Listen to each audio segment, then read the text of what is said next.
Hello and welcome to Pat Baer's Anime Club. Every 2 weeks I put out a new video on youtube.com/PatBaer talking about anime. Sometimes it's about a specific show or a specific theme, like our last video you should check out, which was about Pride, because it is still Pride. And so I talked about some of my favorite shows that are very queer, some of which are blatantly queer, telling queer stories, others are just are stories that feature queer characters. So take a look at that. I tried to include a few that maybe you haven't heard of and a few that maybe you forgot were great. Of course, I am wearing a Pride shirt as well, a Drawfee Pride shirt, but that's beside the point. This is Pat Baer's Anime Club, and today's video is about the best of Spring 2020. Now, I know what you're saying. Pat, Spring 2020 featured a lot of shows that didn't finish or even happen. Some got postponed completely. Others were slow. Some saw some episodes and then just got delayed. Others barely got started before they were delayed. And a bunch of them won't be coming back until July. And there's a couple we don't know if they're actually going to come back. And you're right. But there were a few shows that completed their run. Now, there were shows that I don't watch that actually got, they had everything done. They were able to finish before Japan went into lockdown, or they were able to complete post Japan coming out of some form of lockdown. They had a bunch of it done. They were able to just do some voiceover work from home, or they were outsourcing to other studios in other countries, and they completed. And I didn't watch some of those shows. And maybe you did. You can leave me a note in the comments below if there's something that isn't on my list that you liked. But I wanted to list two shows that actually completed their full run. We got 12 episodes from each of these two shows. And I want to talk about two shows that, we didn't get to see all of them, and I can't wait to see more. They were just getting started. They were just kicking off, and I can't wait to see more of it. So let's talk about, first of all, the best. All episodes released. There are two shows that did indeed showcase some incredible talent, and were just great shows.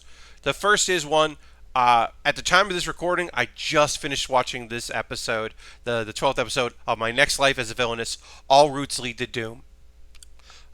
Let me say right off the bat, it didn't really stick the landing 100%. It resolved the big fight that was coming, and I would have liked to seen a little more action. This show was not about action, but I would have liked to seen a little bit more showcased throughout. There are a few loose ends that they're kind of saying, like, hey, spoiler alert, the show ends with the character saying, like, oh, this next chapter wasn't written in the game. Because this is a girl who has been reincarnated. She is the isekai main character, but she's the villainess in this dating game, so Tome game. Now, there were things to like about this last episode. I think specifically the almost realization that Katriana has that, oh, this is a reverse harem, because she mentions that there was a storyline, there was a route where you could have all the guys like you. But if you were the main character in the game, which was Maria, that's not who she is. She's not the main character, but she's the main character in her own story. She almost has the realization that this is the reverse harem, the harem. It's just a harem. That she now has this lovely bisexual harem of folks that are real into her. But she doesn't have that realization. She thinks she's got the friend route, which she mentions isn't preferred if you are playing a romance game. You're looking for the romance endings, but doesn't mean that she'll be exiled. It's very fun. It wraps up maybe a little too cleanly, but I will say, as someone that loves isekais and good weird isekais, this is that we're getting that. We are getting such a strange, interesting. We talked about the post-modern isekai, how Sword Art Online meshed in with the harem and the overpowered main character tropes into what we now know as isekai, and now we are seeing the strange takes on it. And more to come this year in 2020 and into 2021, playing up that weirdness. So yeah. Great choices, fun character, cool story. There's a twist with Sophia that I love. That it raises a lot of questions. I don't want to get into all of those questions right there, but it does raise a lot of questions that I was really into. This is one of my two standouts for this season. The other show that was a standout for me was Kakashigoto. Again, I am not going to spoil the 12th episode, but I will say I was incredibly surprised by the 12th episode of Kakashigoto. This show is unbelievably sweet and great. It is a slice of life comedy, but so here's the thing. When I talk about my favorite slice of lives, they're chill anime slice of life, which is a subgenre within it. When I talk about Flying Witch or Laid Back Camp, those are chill anime slice of lives. Not all slice of lives are chill, and this one is not. There is an ongoing mystery throughout this whole series that I was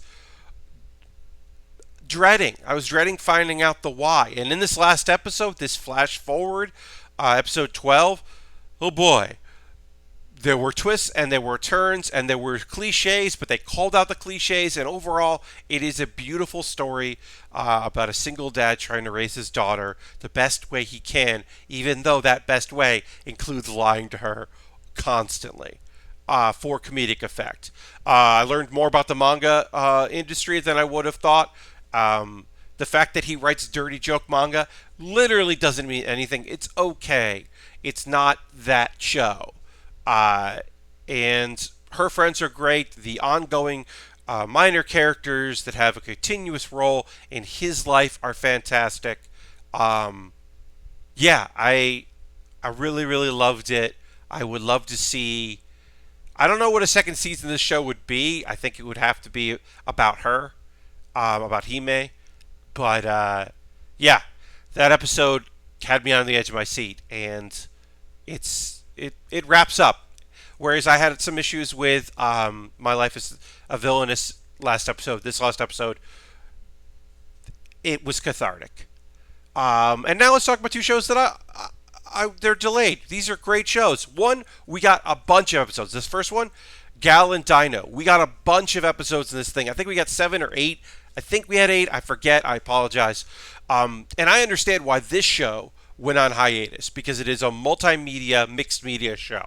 There is the standard animation we can see here in this photo, the screen cap, but then there's also some fake computer-generated claymation elements. There's some other animation elements, and then there's a live-action elements. And now, this is the thing I didn't know until they announced the delay or the postponement of later episodes. The thing I didn't know up until that announcement was that there are two studios. That the studio that works on the live action portion is a different production studio than the one that works on the animation, which makes total sense. Of course, it's all under the same umbrella and has the same actress that portrays the gal. Also, is in her live action version of her is in the other one. And there is a moment in one of the last episodes where it was clearly live action part was shot in like January and everyone's wearing face masks and you're like, ooh, feels a little weird. Japan, certainly people wear masks, but in a public market, you wouldn't see that as much. And in fact, the only people that aren't wearing masks are clearly the actors for that episode. So that's weird. So I'm glad that they are taking a break. They took a break, obviously, especially with live action production, of course. But it's a great weird show. It's so strange. I don't love the art style, but I love the content so much. I think the live action is actually even better than the animated portion. Its twists and turns and where it's going. There's like one little segment that is just like mean spirited and it's a bummer, and it's just mean spirited against the dino, and I don't know what it's doing in the show. But everything else, the thing I love the most about the show is that people are just like, oh, there's a dinosaur. Okay, cool. And it's just that, and it's really just about friendship, and I'm excited to see where it goes. I'm excited to see if there is an end to the live action portion or the animated portion. I think both are great. I think this is just a quality show I can't wait to see more of. And finally, all right, we got to talk about it. Diary of Our Days at the Breakwater. We only got a couple episodes in this show before it got postponed. And I will say this. This is a chill anime, but it does have little elements of things that make it a little odd for a slice of life. I've compared this when I talked about the show before. I've compared the first episode to feel more like a sports anime than a slice of life chill anime because the main character doesn't want to do this. She is not thrilled with the idea of being a part of this fishing crew. She wants to join the craft club. And her parents are supportive, especially when she makes the decision to do it. And she's coming around on it. And her senpai are supportive mostly. Her old childhood friend is in the group, which adds a lot of love to it. But overall, it was a thing where it's like somebody who, if you came into this expecting it to be your usual slice of life, like after school dice club, there's never a moment where the girls are like, oh, I don't know about like dice and board games. I don't know, tabletop. No, they're all like, oh, cool. And that's usually the slice of life thing. Slice of life thing is usually like, oh, neat. Whereas this is, oh, I didn't know. I had preconceived notions about this. I didn't know I liked this. And also, because it's her fear of fish and especially large things, large fish, is kind of played like it doesn't matter, and that's a bummer. But by the third episode, we're learning more about fishing. We're learning more about the characters. We've got great support work. We've got great friendship. It doesn't feel like it's particularly going for that queer vibe, but because all the characters are female and focusing on all the female characters, it does feel a bit different than some other types of slice of life. And it could be one of those shows. It could be something where you're just like, yeah, all the characters are girls, but who knows? I don't know. I haven't read the manga. I don't know anything about it. I can only tell you that I'm bummed that we didn't get more episodes. And when I say bummed about this, and I did say this in Gallant Dino, I want people to take precautions. I want people to be safe and to work safely. And so the pausing in production makes sense to me. I hope it comes back because this show seemed neat. And I like a good slice of life, as you know.